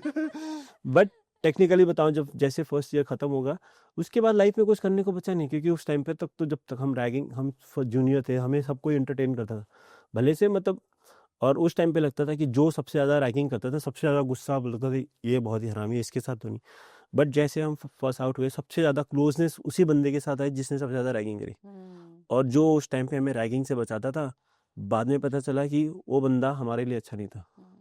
तो ये मतलब एक्सपीरियंस से ही आप। हाँ, वो एक्सपीरियंस है। दूसरा सबसे अच्छा सिंपल क्या है कि वो हमें रैगिंग से बचाने के चक्कर में फिर वो मतलब उसके साइड पॉक्स बहुत थे कि मतलब वो हमसे कुछ चीज़ें अलग से मतलब उस बहुत सारी चीज़ें एक करवाता था। सॉफ्ट कॉर्नर हाँ, हो वो जाता। सॉफ्ट कॉर्नर मतलब फिर बाद में समझ आया कि वो सॉफ्ट कॉर्नर क्यों था। हाँ। और जो मतलब जो रैगिंग करते थे उनके लिए था भाई, वो बोले हमें तुमसे क्या लेना देना, हमें तुम्हें ये डिसिप्लिन सिखानी है, ये चीज़ें सिखानी है। अब वो चीज़ें जब आप नहीं कॉलेज में, तो भाई तो उसको क्या फ़र्क पड़ता है, आप करो नहीं करो, पढ़ो नहीं पढ़ो, तो बट वो चीज़ें वो रैगिंग करते थे। रैगिंग के बाद जब हमारा एग्ज़ाम्स आता था तो हमारे को हेल्प करते थे, हमारे को समझाते थे। तो वो चीज़ें धीरे धीरे समझ में आई। बस इनिशियली थोड़ा टाइम तक बहुत चैलेंजिंग होता था, उसमें बहुत सारे हमारे जो जून क्लासमेट थे बहुत सारे डिफ़र भी होके, एक दो तो ऐसा था कि वो रोने लगे। मैं तो एक हमारा जो बहुत अच्छा दोस्त है, मतलब he study wise he was like one of the best in college class. तो उसको एक दिन ऐसे एक हमारे सीनियर ने चांस दे दी कि सुन ले, मत समझ ले, देख मेरे को सपना आया कल तेरे सारे बैचमेट वाले रात को सुबह जैसे कॉलेज से निकलेंगे, सबका एक्सीडेंट, सब मर जाएंगे, तू अकेला रहेगा, क्या करेगा? और तेरे को ये जिम्मेदारी किसी को बतानी है, बट यदि तू किस किस को बचा पाएगा? वो भाई था 2 दिन तक सोया नहीं। वो बोला कि जैसे यदि तूने बता दिया तो पक्का मरेंगे, नहीं बताया तो देख सकता है तू कैसे बचा सकता है, कि कल तू सुबह बस से चढ़ने से पहले उन्हें बचा सकता है। अब वो सोचो रात भर सोया नहीं। वो क्या कर सकता है? दूसरे दिन भी नहीं, 2 दिन के बाद फिर बताया है ऐसा ऐसा। तो उस तरह की भी मतलब वो एक तरह से बोलते हैं ना, आपको थिंकिंग को कैसे और हम पढ़ा। क्रिटिकल हाँ, थिंकिंग। तो वो सब चीज़ें काफ़ी इम्पेयर होती थी। मतलब वो बस ऐसा लड़का था कि वो घर से कभी बाहर नहीं गया था। मतलब वो घर पे उससे उसको बस में चढ़ना नहीं आता था जब वो आया था। फिर और आज देखो, मतलब फिर हम 4 साल बाद बोलते हैं यार क्या ही था। तो ऐसा था लाइफ स्टाइल, मतलब अच्छा था। मतलब एक तरह से बोलो पिछले जो कॉलेज लाइफ वापस नहीं आ सकती। जैसे हम जब से हम पास आउट होने के बाद काम में गए, तो वो चीज़ें वापस नहीं आ सकता, क्योंकि वो जो फन था उस टाइम पे, कुछ एक्सपेक्टेशन नहीं थी, सिर्फ हमें पढ़ना था, बाकी चीज़ें करनी थी। तो उसको काफ़ी हम मिस करते हैं। मतलब जब एक बार आप स्टार्ट कर लिया ना, तो बोलते हैं ना कि करियर जब जहाँ पे जिस चीज़ में हो उसको एंजॉय करना चाहिए। तो वो चीज़ को मैं अभी भी अडॉप्ट करता हूँ कि मैं इवन काम में भी हो, तो काम के बीच में जब भी मैं मौका मिलता है, just go and express yourself, क्योंकि आप कुछ चीज़ें जो उस मोमेंट को है, उस मोमेंट को आगे के लिए टाल के रख रहे हो, तो उसको जी नहीं पाओगे। तो आप अभी मेंटल स्ट्रेंथ की बात कर रहे हो, हम्म, तो अभी तक का सबसे डिफिकल्ट टूर्नामेंट आपके लिए क्या रहा है? और वहाँ पे मेंटली, तो फिजिकली तो आप एक्सपर्ट हो ही, फिजियोथेरेपिस्ट, एज अ फिजियोथेरेपिस्ट, लेकिन मेंटली आपके लिए सबसे टफ टूर्नामेंट क्या देखिए था? सबसे टफ तो ऑलवेज ओलंपिक्स था, और बहुत टाइम पे था कि मतलब एक तरह से बोलते हैं ना, सबसे डिफिकल्ट और टफ तब लगता है जैसे कि आप बहुत स्ट्रांग हो फिजिकली, बट वो जो होता है ओलंपिक्स ऐसा होता है कि प्रेशर इतना सब पे होता है। तो जो पिछला ओलंपिक्स था, तो हम टैक्टिकली बहुत अच्छे थे, लाइक हमने क्वालिफिकेशन में बहुत अच्छा किया। हमारी टीम ने मतलब नंबर 3 नंबर 4 थे। तो एक तरह से लाइक हम लोग काफ़ी कॉन्फिडेंट और काफ़ी अच्छा था हमारा, जो प्रिपरेशन वाइज हम लोग बहुत स्ट्रांग दिखे थे। बट बोलते हैं ना कि आप हर ओलंपिक्स जाते हो और अच्छा करने की कुछ आपसे एक्सपेक्टेशन ज़्यादा है, तो जो परफॉर्मेंस प्रेशर था उसको उस टाइम पे डिलीवर करने का डबल हो गया। क्योंकि आपने जो प्रिपेयर किया था वहाँ से, उसके बाद फिर like you have to be जब सारे एथलीट को उस टाइम वो सिचुएशन बहुत टफ था कि मतलब यार एक मेडल तो आ जाए, क्योंकि वो प्रेशर रिलीविंग बूस्टिंग होगा। बट वो टफ सिचुएशन बहुत होता है। और आप ओलंपिक्स चाहते हो तो ऑटोमेटिकली आप, क्योंकि आप समझ लो कि वर्ल्ड में वो 10,000 जनों में हो जो वहाँ पे गए हैं, तो वो जोन में आप कुछ ना करते हुए आप एक तरह से सर्टन ड्यूरेशन में आप अंडर परफॉर्मेंस के चक्कर में हो ही हो। इवन मैं एथलीट नहीं हूँ, फिर भी प्रेशर होता है। वो फीलिंग ही अलग है कि यार मतलब क्या होगा, मतलब अपने लोग, टीम के लिए वो एक वो वो प्रेशर। टीम से ज़्यादा देश के लिए होते हैं कि यार मतलब even not in just team, जिस टीम के साथ मैं काम कर रहा हूँ, even the team which is playing for the nation, हर किसी के साथ वो एक अलग बॉन्डिंग होती है कि वहाँ पे आपका स्पोर्ट्स मैटर नहीं करता था, आप वहाँ पे मैटर करता था देश की। मतलब कोई चीज़ें लाइक जिस दिन हमने अच्छा किया तो सब कोई देखता है, तो लगता है कि हाँ हमारे वी आर फीलिंग प्राउड कि हमारे देश के लिए लोग जानते हैं हमें। तो एक तरह से वो कहते हैं ना कि मतलब लोगों के बीच में, लोग एक दूसरे के इंटर स्पोर्ट्स इंटर कंट्री के बीच में जो रिलेशनशिप बिल्ड स्पोर्ट्स की वजह से ही होता है, कि यहाँ पे कोई किसी को नीचे दिखाना नहीं चाहता। जब आप खेलते हो तो एक दूसरे के लिए एक कॉम्पिटिटर, बट जैसे स्पोर्ट्स खत्म होता है तो you don't have a like hard feeling for that. तो sports is kind of that thing which brings people together. तो जब एक एथलीट इंजर्ड होता है और उसकी रिकवरी का टाइम होता है, आपके लिए उसको मोटिवेट करना कितना डिफिकल्ट होता है, या उसको ये बिलीव करवाना कि things will be fine for you? देखिए वो इंजरी जब होती है, तो पहले बोलते हैं ना इंजरी सिर्फ इंसान, वो सिर्फ इंजरी उस जगह पे नहीं होती। क्योंकि देखिए एथलीट हमेशा इंजर्ड हमेशा ऐसा टाइम पे होता है जब वो या तो करियर में बहुत टॉप पोजीशन पे, या तो बहुत ही बड़ा टूर्नामेंट, वो एक बड़ा सेटबैक होता है कि यार वो सब कुछ चीज़ें अच्छी चल रही है, सडनली एक इंजरी आता है जिसकी वजह से उसका डाउनफॉल होता है। वो डाउनफॉल में भी कभी 6 महीने 8 महीने हो जाता है, depends on the amount of injury he is going through. और वो टाइम पे, बहुत टाइम पे, तो मेजर टूर्नामेंट के टाइम पे एथलीट बहुत टाइम पे रिस्क भी लेते हैं। जब वो रिस्क लेने वाली सिचुएशन होती है, तो वो एक तरह से वो एक जर्नी होती है। उस जर्नी को आप फील करके जब तक उनके साथ जियोगे नहीं, तो नहीं होता। और सबसे इम्पोर्टेंट चीज़ें होती है कि आप उस एथलीट को उस चीज़ के बारे में डिटेल और उसका कॉन्फिडेंस सामने जीत लिया, तो बहुत टाइम पे चीज़ें जो बहुत टफ होती हैं वो ईजी हो जाती हैं। मेरा जो मोटो होता है हमेशा कि आई ऑलवेज ट्राई टू, कि बहुत बड़ी चीज़ को भी try to make it very simple and उनको इतना समझाओ कि वो चीज़ें उस पर ना ले जाए, क्योंकि इंजरी जो फिजिकल इंजरी होती है थोड़े टाइम के बाद मेंटल हो जाती है। तो 90% 70-80% वो मेंटली हो जाती है कि वो इंसान हर चीज़ कि हर टाइम की वो वही सोचता है कि ये चीज़ें हैं। तो उस चीज़ को आप यहाँ से आपने क्लियर आउट कर दी तो फिर बहुत टाइम पे रिकवरी जो लंबी होती है बहुत जल्दी भी हो जाती है। तो अभी जैसे आपने एथलीट्स को ट्रेन किया है, ट्रीट किया है और आप सेलिब्रिटीज़ को भी करते हो। तो कितना डिफरेंस होता है जब मोटिवेशन के लिए बात होती है, रिकवरी की बात होती है। आपने देखिए शाहिद कपूर और कटरीना कैफ को भी देखिए उन एथलीट और इनमें ये चीज़ होती है कि एथलीट का जो एक होता है ना इंजरी का, उनके पास सब्स्टिट्यूशन नहीं होता, क्योंकि वो एक मान लो एक आप टूर्नामेंट के लिए जा रहे हो जिसमें ओलंपिक से पहले आप इंजर्ड हो गए तो आप you are like you don't have anythings to go on. तो वो चीज़ पे इधर यू मिस आउट, इधर you can if you have like anythings to cope up with that thing you go ahead. तो अब वो ओलंपिक्स आपके लिए रुक नहीं सकता। बहुत सारे चैलेंजेस थे, maybe the last Olympics like we have seen कि मतलब मेरा भाई Chand was little bit injured, Neeraj was had some of the niggles, Satwik Sairaj had an like back injuries. तो वो चीज़ें होती है कि जब आप बहुत पीक हो आप लाइक यू आर, तो वो मोमेंट चला गया और वो मोमेंट ओलंपिक्स आता है 4 साल बाद, आपको पता नहीं कौन कहाँ से कितना अच्छे फॉर्म में आ जाए। तो वो एक तरह से लाइक वंस इन अपॉर्चुनिटी होती है। बहुत टाइम पे होता है कि कुछ कुछ एथलीट होते हैं जो कि जैसे पिछले टाइम देखा 2011 वर्ल्ड कप के पहले प्रवीण कुमार, वो वर्ल्ड कप से थोड़ा टाइम पहले इंजर्ड हो गए। He was the one of the main bowler, but उसकी जगह पे श्रीशांत आया, ही लिफ्टेड द बॉल। तो एक तरह से कभी कभी मेरा ख्याल होते हैं किसी किसी के जो चीज़ें लाइफ में आती है, तो उस टाइम पे मैं कभी कभी कहता हूँ कि आपकी ज़िंदगी में लक आपके लक में नहीं है तो अभी भी नहीं होता है। तो वहाँ पे भी बहुत फैक्टर होता है। और सेलिब्रिटीज़ के साथ सेल्फ वेयर लाइक कि वो काफ़ी मतलब उनकी एक चीज़ है कि उनको अंडरस्टैंडिंग काफ़ी अच्छी होती है, वो मतलब अपने आप को काफ़ी आजकल तो उनके अंदर फिटनेस अवेयरनेस अच्छी है तो दे नो कि क्या हो रहा है। तो दे आर मोर, बट उनके साथ एक चीज़ है कि उनके पास if they are not shooting any particular field तो they have time to at least not thinking too much about that particular pain. They have time to recover हाँ एंड डू थिंग्स। अरविंद, आजकल ब्यूटी रिलेटेड ट्रीटमेंट्स भी बहुत चल रहे हैं, तो physiotherapy का ब्यूटी एनहांस करने में कितना कंट्रीब्यूशन है? 0%। Don't lie. देखिए उसमें तो मतलब ब्यूटी एनहांसमेंट में नहीं कुछ कर सकते, बट हाँ देयर लाइक कि देयर आर फैक्टर्स की पोस्चर वजह से आपके काफ़ी जो पोस्चर्स हैं जो आपकी नेक अलाइनमेंट है काफ़ी कम हो जाती है, जो कि आपकी जो लुक अपीयरेंस है उसको कम कर सकती है। तो मैं आपको बताऊंगा इफ़ यू अबाउट 30, तो इफ़ यू सी लाइक आप काफ़ी ज़्यादा फ़ोन यूज़ करते हो, आपका पोस्चर बैक है, तो इफ़ यू सी कि आपकी जो नेक लेंथ है 1.5 इंच कम, 1.5 2 इंच कभी कभी बहुत ज़्यादा होती है, तो it depends upon how bad your posture is, वो काफ़ी इम्पैक्ट करती है। और आपका नेक का मे बी 0.5 सेंटीमीटर और 1 सेंटीमीटर जो 1 इंच भी जो चेंज दिखता है वो काफ़ी आपके पोस्चर पे काफ़ी इम्पैक्ट लाता है। और वो एक तरह से ब्यूटी एनहांसमेंट होता है और काफ़ी अच्छा है। तो उस चीज़ को मैं काफ़ी फ्लॉन्ट करता हूँ, even it's not with the female, it's with the male also, क्योंकि आप भी आपका नेक काफ़ी जब भी जस्ट बिकॉज की to because of your bad posture it impacted a lot. और मैं बहुत टाइम पे like even like always say कि the more stiffer your neck is, the more stiffer your glute and back is. Okay. So So it's like totally connected with that thing. If your neck is very stiff, very free, you won't be having any stiffness, any kind of issue with your hip. okay.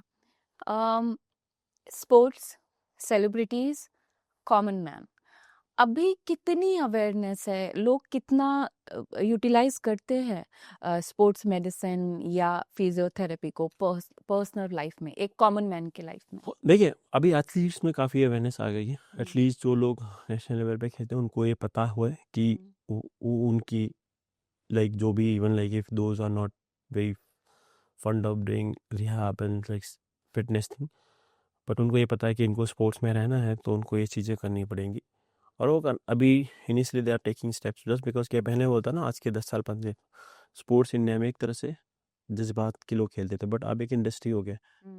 तो even if की काफ़ी professional leagues आ गए India में, वो सारी चीज़ें सिर्फ और सिर्फ आपके इन्वेस्टमेंट पे। आप अभी आप अच्छा फिट नहीं रहोगे, अच्छा नहीं खाओगे, यू कांट परफॉर्म, क्योंकि you have lot of pressure to perform. वो परफॉर्मेंस आपको देनी ही पड़ेगी, नहीं दोगे तो there is someone to replace it.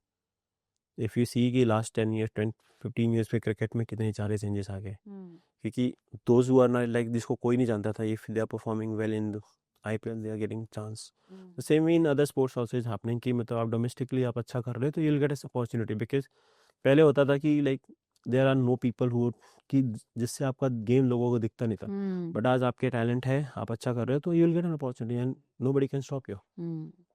और कॉमन लोगों में कितनी अवेयरनेस आ रही है फिजियोथेरेपी को लेकर के? देखिए सिटीज़ में तो काफ़ी लोग अवेयर हैं, और बट देयर आर लाइक कि there are lot of drawbacks, जो कि आपके सबसे फेमस चीज़ों पे आपके इंस्टाग्राम रील्स पे फीड होती है, वो काफ़ी टाइम पे कॉम्प्लिकेशंस क्रिएट कर रही, क्योंकि बहुत टाइम पे लोग फैसिनेट हो रहे हैं कुछ कुछ चीज़ें देख के, जो कि बहुत टाइम पे अच्छी नहीं है।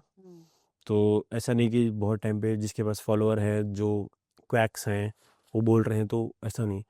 आपको मैं एक और स्टैट्स बताना चाहूँगा कि जिन 90% 80 to 90% जिम ट्रेनर इंडिया में वॉकिंग सर्टिफाइड नहीं है, तो उनको उनकी खुद की बेसिक एनाटमी पता नहीं है उनको, और वो आपको ट्रेन करने जाए तो फिर जस्ट बिकॉज कि they do some exercise very well, it doesn't mean they are like fit to train some other people. तो वो तरह से लाइक सी, जब तक चीज़ें सही चल रही बट आप when you are getting start with the injury niggles, वो फिर चीज़ें बढ़ती जाएंगी। So there are like very less people who are like certified and they have a like good knowledge of anatomy and other biological structure जो आपको सिखा सकते हैं। So it's like it's your responsibility कि आप जब कहीं जा रहे हो तो आप एक अच्छे से जाओ, कि जिसके साथ आप ट्रेन करो, जिसके साथ आप रहे हो, एक आपको they are like not putting you in any short term things, क्योंकि हमेशा शॉर्ट टर्म चीज़ें हमेशा आपको कहीं ना कहीं उसके साइड इफेक्ट हैं। Okay, what is the basics to choose a good therapist? अब इसके लिए मैं क्या ही डेफिनेशन बताऊं, क्योंकि देखिए देर आर लाइक, अभी सबसे चीज़ें कि बहुत टाइम पे लोग उनके पास जा रहे हैं जो जिसके पास अच्छे फॉलोअर्स हैं, it's not good thing. There are people who are doing fake reviews also. So मेरा जो पर्सपेक्टिव है कि if you are like getting not in your references good one, तो maybe if you are going to some place just try to see कि आपकी जो major complications थे, जो जो आपने चैलेंजेस लेके गए, उस चैलेंजेस को उन्होंने कैसे रोल आउट किया। और if you are not satisfied with their explanation, क्योंकि जब जब चीज़ें जो आपको बता रही है, तो there is always a root cause of any kind of pain injury you have.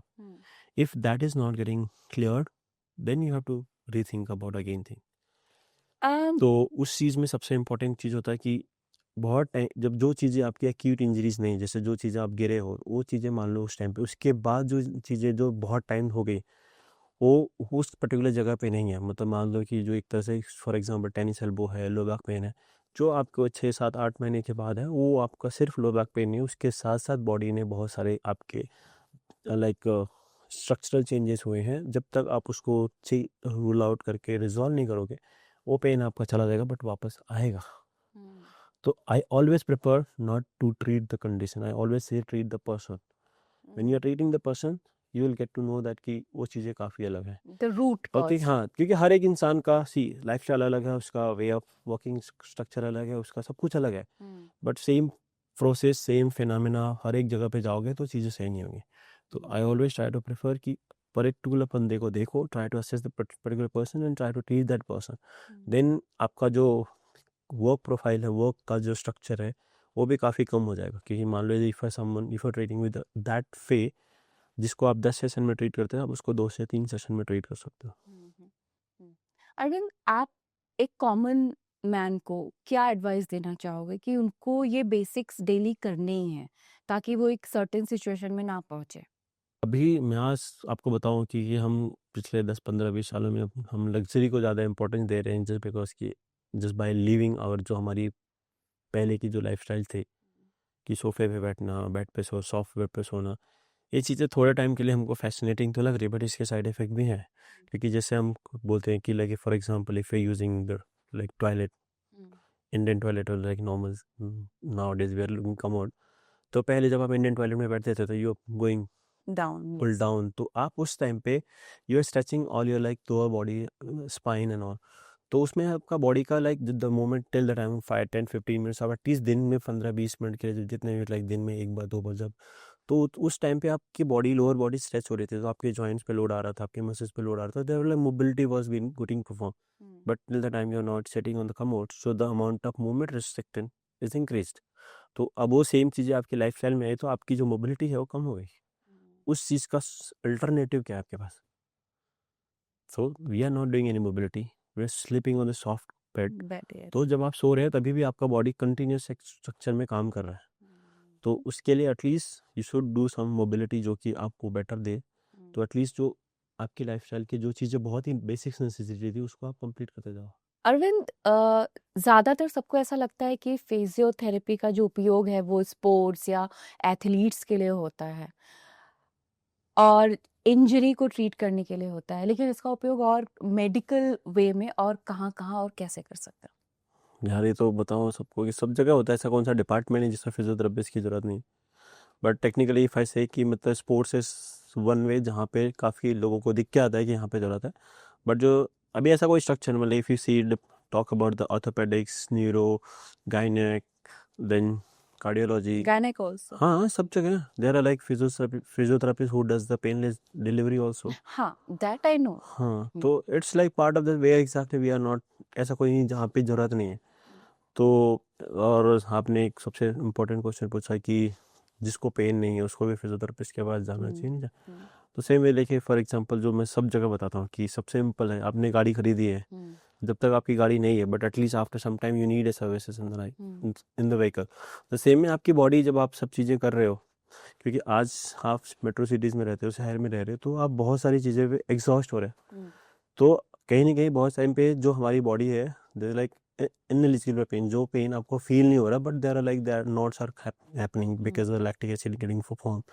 आप ट्रैवल कर रहे हो, आप बैठ रहे हो बहुत टाइम पे, जिससे आपकी नींद पूरी नहीं हो रही, बहुत टाइम पे आपके लाइक डाइट से सब चीज़ें, तो body is getting use to that thing और एडजस्टमेंट हो रहा है। उस एडजस्टमेंट को if you are going to at least if you don't have anything, at least once in a while, once in a month at least आप एक फिजियो के पास जा रहे हो, तो एटलीस्ट असेसमेंट करने में क्या प्रॉब्लम है। तो उससे बहुत टाइम ऐसा है कि जो चीज़ें आपको मे बी 6 महीने बाद 1 साल बाद आने वाली है, तो at least you can get an awareness कि ये चीज़ें हो रही।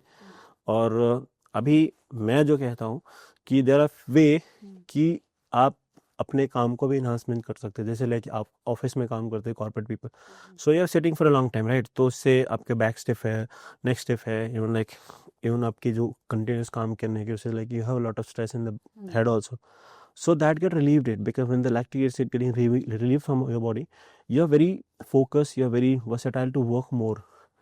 क्योंकि जब आपकी बॉडी में ऑलरेडी लोड इतना है, स्ट्रेस इतना है, तो आपका जो स्ट्रक्चर काम करने का कैपेसिटी वो भी कम हो जाता है, जस्ट बिकॉज की बॉडी में एक्स्ट्रा थिंकिंग पावर नहीं है। So the body is the more relax, the more compose, you have more power to grasp the things, तो काफ़ी इम्पैक्ट काफ़ी रिलैक्सफुल होती है।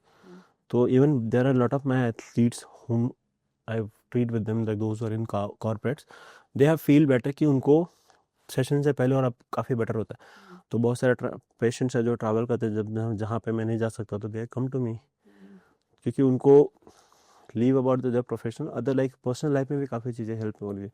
They had no injury. कैसे पर्सनल लाइफ में? जैसे कि they had no injury because they were working fine, just उनको मैंने ट्रीट किया तो उनको उनकी मोबिलिटी अच्छी हो गई, उनका स्ट्रेस कम हो गया, they are having good sleep. मतलब जो नॉर्मल 5-6 घंटे में उनको कभी कभी 8 घंटे से होते तो उनकी नींद अच्छी पूरी होने लगी, so they are feeling more energetic. तो वो सारी चीज़ें होती है लाइक जब आपकी बॉडी में से लैक्टिक एसिड रिमूव हो जाता है, even like after long time जो आपकी पोस्चरल चेंजेस होने चाहिए जो आपकी बॉडी में, आप you are getting released, relaxed muscle release हो जा रही है, then you are doing mobility. तो जो चीज़ें आपको 6-7-8 महीने बाद चेंज होनी चाहिए तो होती है। You're talking about post-nat. हाँ पोस्टनल, तो काफ़ी चीज़ें हेल्प करती है। और उन सब चीज़ें से बोलता हूँ कि सबसे इम्पोर्टेंट चीज़ है कि you feel more younger. Regularly आप जा रहे हो तो एटलीस्ट जो, क्योंकि स्ट्रेस की वजह से जो पोस्चर अडॉप्टेशन होता है जो आपकी बॉडी को स्लो डाउन करता है, वो सारे लैक्टिक एसिड रिमूव हो रहे हैं, तो you feel more energy and you are feeling like ahead of the people who are like not doing the things.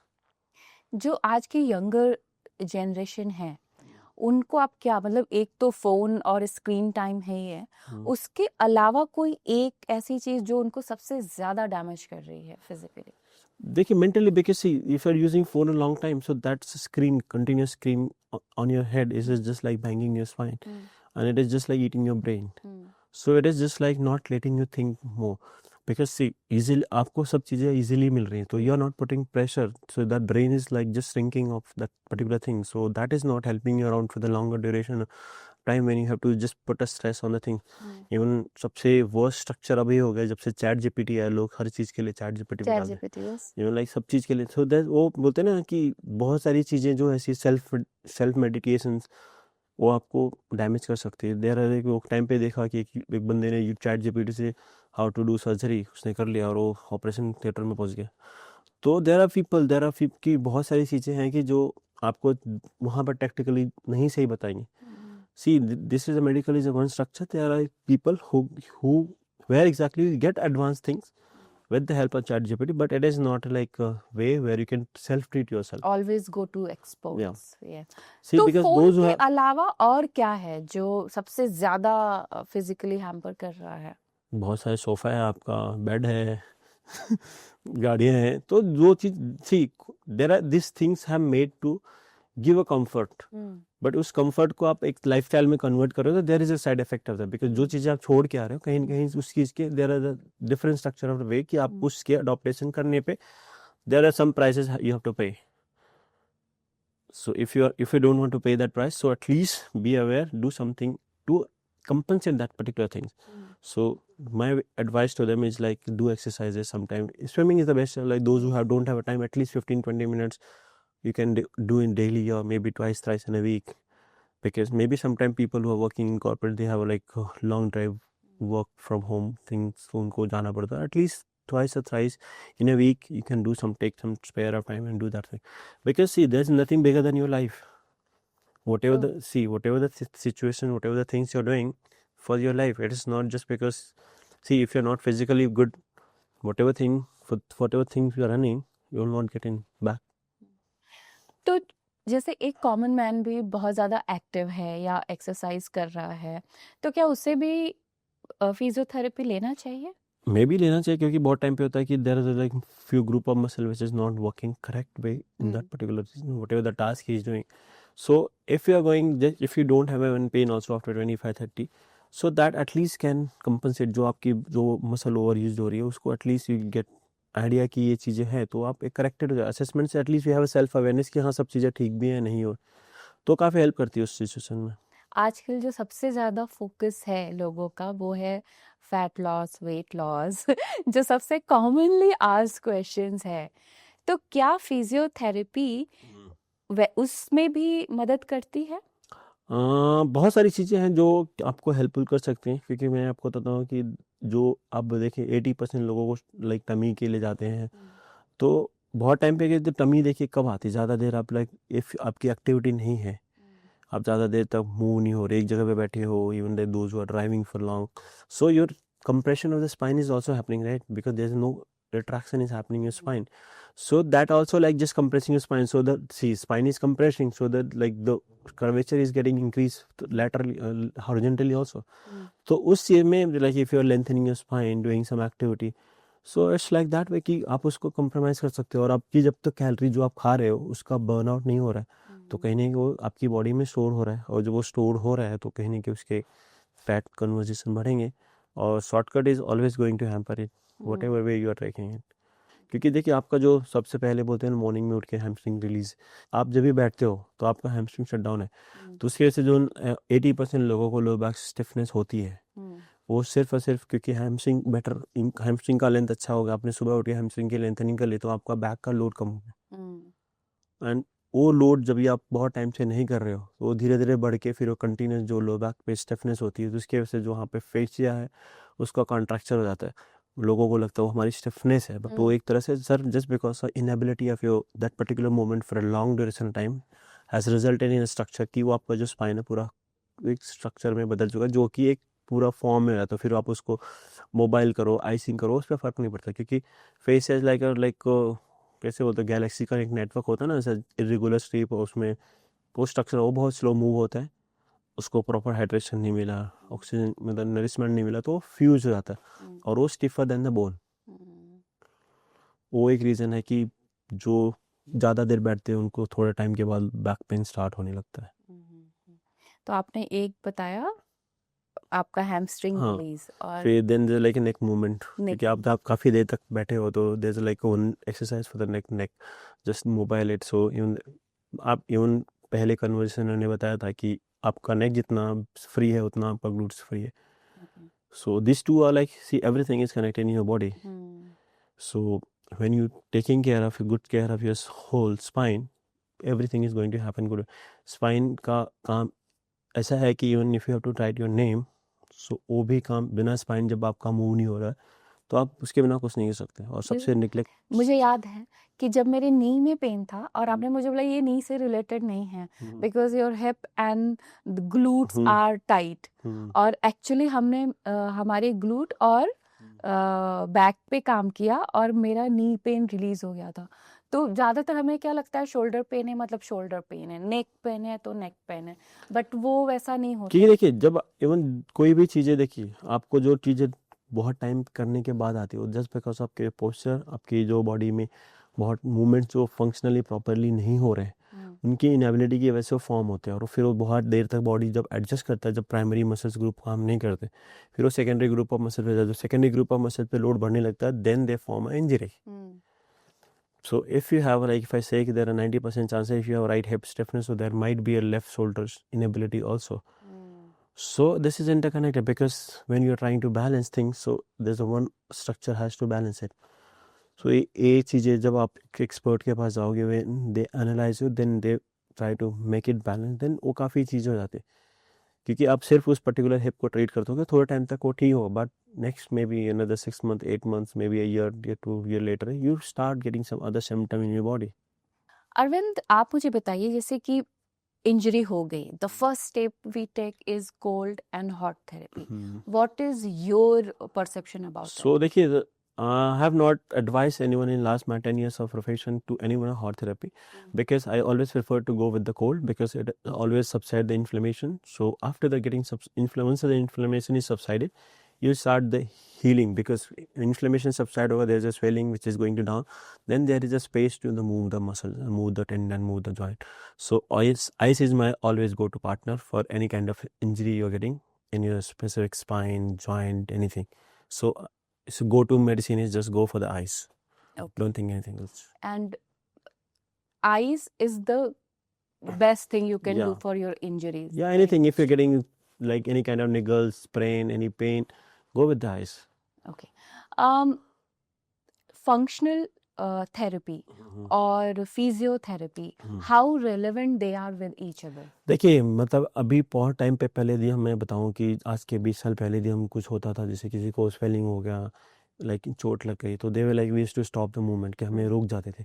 But now what we feel is ki like what I have seen the result is like, see, until unless you're not moving the muscles, moving the joint in particular range of motion until the body is allowing, it has more result of early rehab, early recovery than the people when you're trying to subside the particular reason.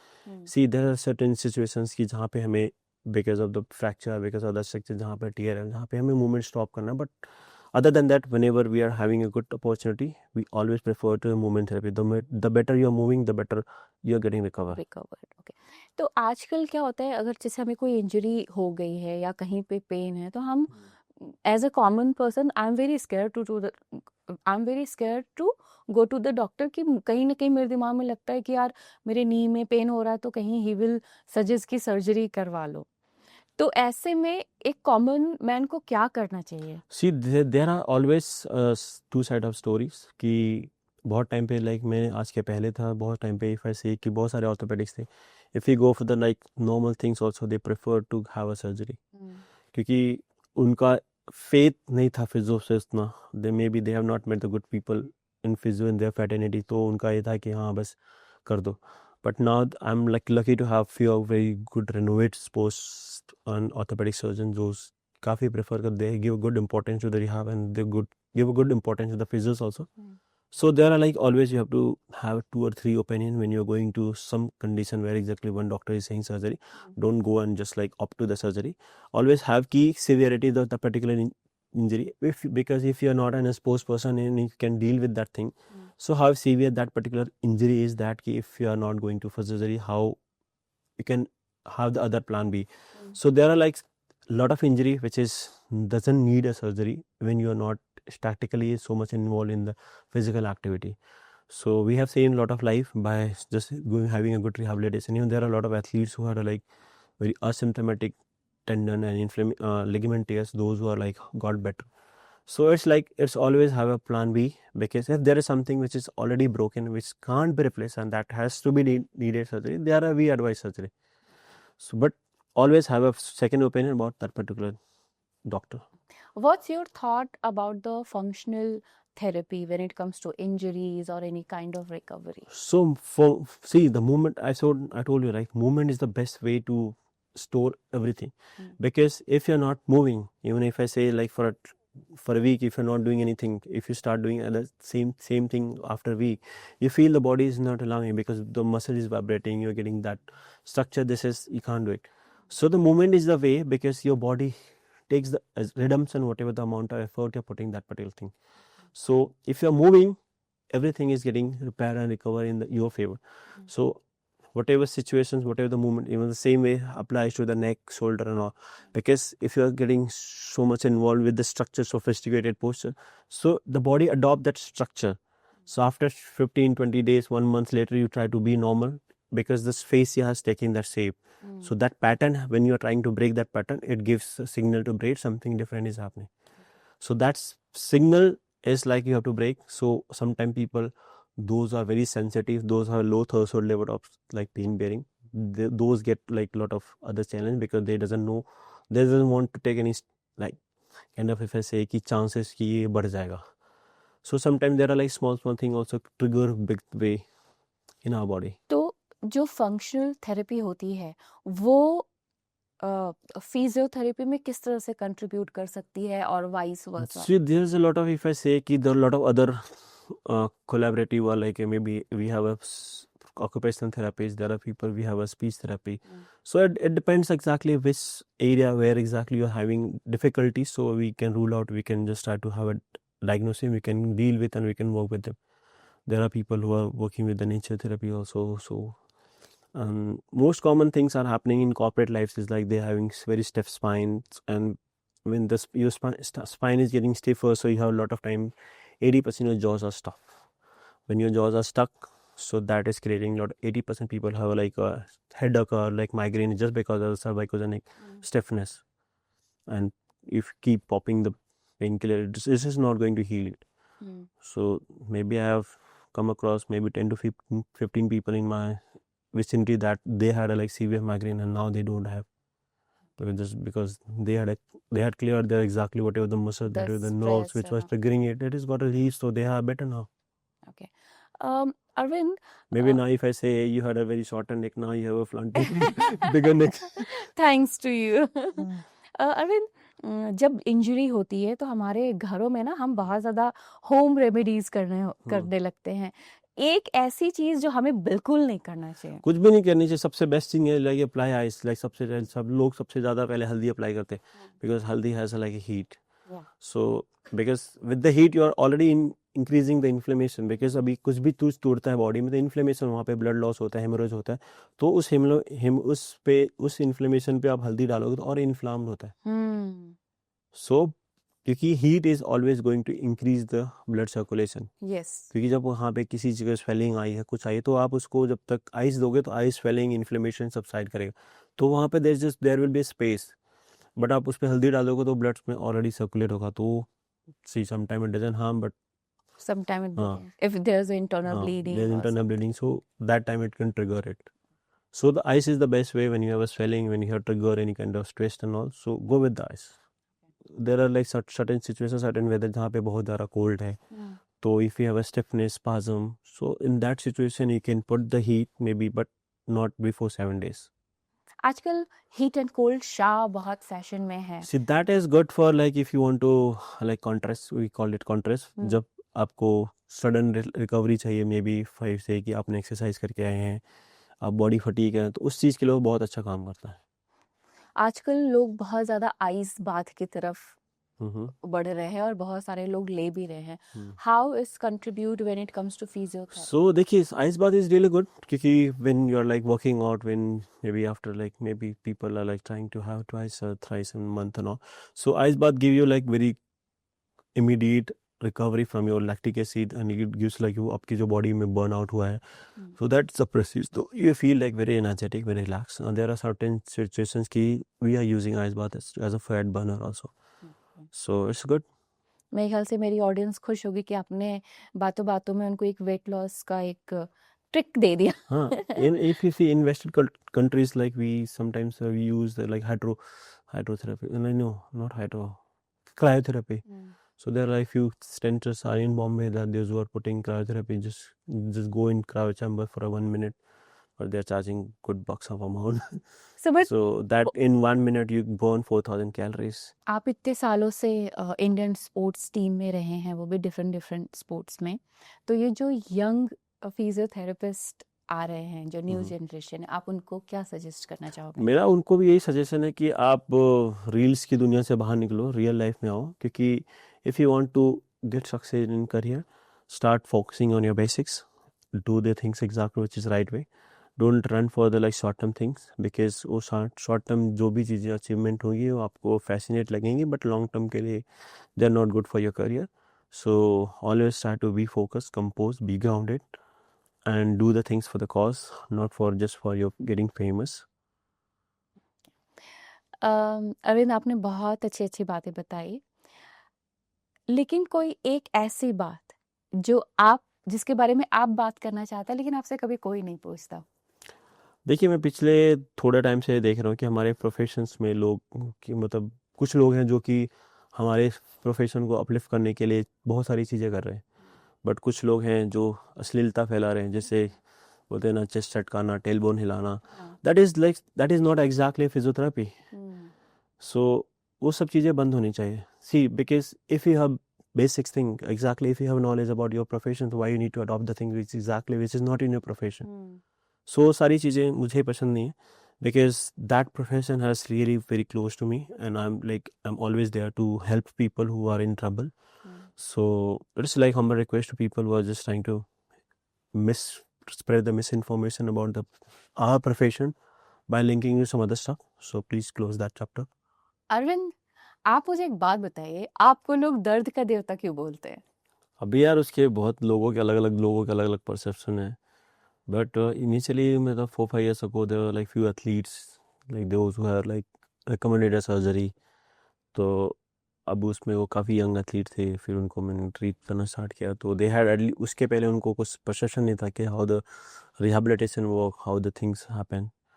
तो वो लोग सोचते थे कि बस ऐसे ही है. तो इनिशियली जब उनको फर्स्ट अटेम्प्ट हुआ मेरे साथ, तो that was session was very intense, तो उनको काफ़ी पेन हुआ. सो दे वर लाइक कि हाँ बहुत दर्द देते हो. फिर थोड़ा टाइम के बाद उनका परसेप्शन चेंज हुआ, then they started giving me the name of दर्द का देवता. फिर वो धीरे धीरे रूल आउट होने लगा. फिर एक तरह से कहीं ना कहीं मेरे सेशंस में काफ़ी इंटेंस होते हैं, तो people feel pain when I'm treating it, because I work with the like technique which is very intense. I'm not giving a pressure, but that situations is like when I'm trying to touch that particular area, because the pain fibers sustain just below the skin. So when it connects with the fascia and the skin, so it gives pains according to the particular threshold level. It is like that way. So maybe if I say कि अब पहले लोगों मेरे को बहुत awkward लगता था, but अब कहीं ना कहीं अच्छा भी लगता है कि लोग कहते हैं आपको दर्द का देवता बोलते हैं. आपके इस बात से मेरे जहन में ख्याल आया है कि क्या जो थेरेपी आप देते हो वो इमोशनल ब्लॉकेजेस में भी हेल्प करता है? हाँ. So that, see, it is like if I say कि I have helped a lot of people to come out from the emotional challenges. Maybe they have a lot of inability to perform the things. So that is like kind of revamping your life very well way. Okay. So if I say कि there are people like who have not able to lift, maybe if I 10 kg, so there is a lifting, like whatever the weight they are lifting, after my session they are lifting around 15-20% extra. Okay. The mobility is getting increased in one session around 30-40%. So because that release emotional baggage you're carrying it. So there are a lot of if I say कि emotional taunts, maybe emotional things you're carrying in your body, when that particular area of your structure is getting released, it gets relieved. क्योंकि जो body में बोलते हैं ना, like whatever things happens around you, whatever happens around you, when you're taking it inside, it keeps inside your body, and that keep reminding you, that keep restricting you whenever you're doing to that thing. So if I say कि most of the time athletes who are not able to perform when they are technically very good, so the amount of emotional and baggage of failure they are carrying, that comes across their life when they are trying to perform something different. So that baggage, that blockage has to broken. So that get broken. And I have seen the situation, I have treated a condition where exactly if I say you can control the tip of your finger with your mind, so the mind controls that way. Okay. If you believe and if you really have a good kind of a patience to work with me, I can let you feel everything. So and the body is like that. The more you feel about yourself, the better you can do that. बहुत बहुत धन्यवाद अरविंद आपका। काफ़ी informational talk रहा आपके साथ और बहुत बहुत शुक्रिया। धन्यवाद आपका।